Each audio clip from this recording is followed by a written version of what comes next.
بسم اللہ الرحمن الرحیم. میں آغاز حضرت علامہ محمد اقبال صاحب کے ایک شعر سے کروں گا کہ نہیں ہے نا امید اقبال اپنی کشت ویراں سے، ذرا نم ہو تو یہ مٹی بڑی زرخیز ہے ساکی.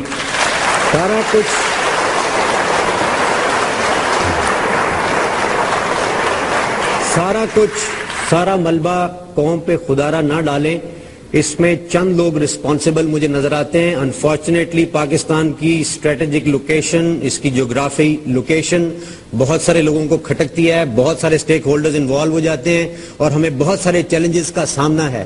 آپ دوسرے دنیا میں جا کر دیکھیں، کرائم کی بات کی حسن صاحب نے، میں ان کو یاد دلانا چاہوں گا نیو یارک میں کہاوت مشہور ہے کہ he is not a New Yorker who has not been robbed once.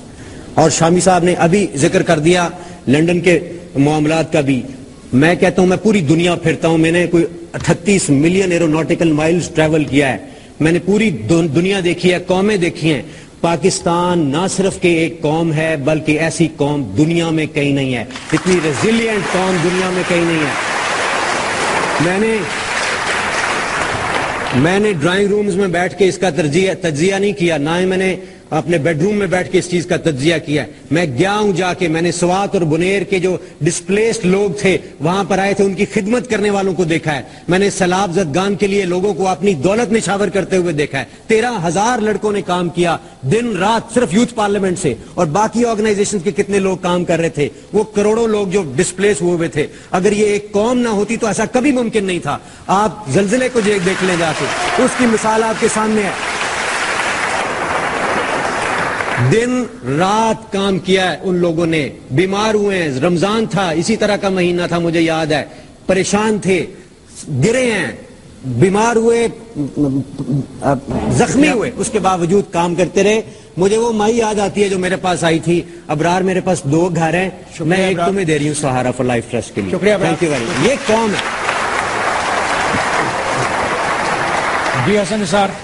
Problem یہ ہے کہ ایک خاص طرح کا سینٹیمنٹ اس سے کھیلنا، 2 چیزیں ہیں بہت بڑی لعنت: مذہب کو ایکسپلائٹ کرنا اور ملک کو اور لوگوں کو ایکسپلائٹ کرنا، ان کے جذبات سے سستے ترین طریقے سے کھیلنا. جو لوگ گردنیں رمضان میں اپنے مسلمان بھائیوں کی کاٹتے ہیں، جو اپنے بچوں کو ناپاک دودھ دیتے ہیں. 13 بوٹلز ڈفرنٹ کمپنیز کی چیک ہوئی ہیں پچھلے دنوں میں، سارے پریس میں تھا، سب کا پانی گندا اور غلیظ تھا. جو ایک دوسرے کی جیبیں کاٹتے ہیں، جو ایک دوسرے کی گردنیں کاٹتے ہیں، ان کو گلیمرائز کرنا یہ جرائم پیشہ لوگوں کا کام ہے. میں آپ کو یقین دلاتا ہوں، خدا کی قسم، رزق حرام کھا رہا ہے جسے آپ مزدور کہتے ہیں، جو فٹ پاتھ پہ چلنے والے کے رستے کو روک کے وہاں اپنی چھابڑی رکھ کے رزق کما رہا ہے، وہ اپنے بچوں کو حرام کھلا رہا ہے. وہ ووٹ ان نابکار لوگوں کو دیتا ہے، قبضہ گروپوں کو، چونکہ وہ خود ایک چھوٹا قبضہ گروپ ہے. اس ملک میں پریکٹیکلی صورتحال یہ ہے کہ جس کی جتنی چونچ ہے، جتنا جس کا جبڑا ہے، اسی حساب سے وہ ایک دوسرے کا ماس اتار رہا ہے. یہ لوگوں کو ایکسپلائٹ کرتے ہیں، اس طرح کی بات کرتے ہیں. ضرورت اس بات کی ہے کہ لوگوں کو آئینہ دکھایا جائے. مقصد یہ نہیں ہے کہ لوگوں کو ڈیمورلائز کیا جائے.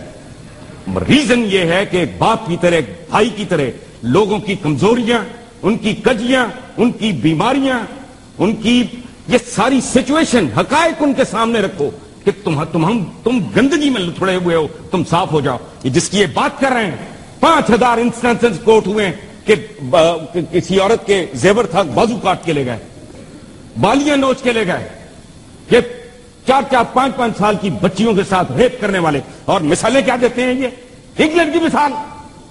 کتنے اشروں سے سنا ہے کوئی ایسا واقعہ. ہمارا تو یہ وے آف لائف ہے. شرم آنی چاہیے باتیں کرتے ہوئے. نیو یارک میں جو راب نہیں ہوا، اور تم تو دن رات، صبح دوپہر شام، تمہارے حکمران، تم ایک دوسرے کو راب کر رہے ہو، لوٹ رہے ہو. شرم کرو. میں آپ سے تیگوں کے سائے میں ہم، قرضوں کے سائے میں تم پل کے جمع ہوئے ہو. ڈاکٹر صاحب یہ کوٹ کرتے ہیں وداؤٹ انڈرسٹینڈنگ.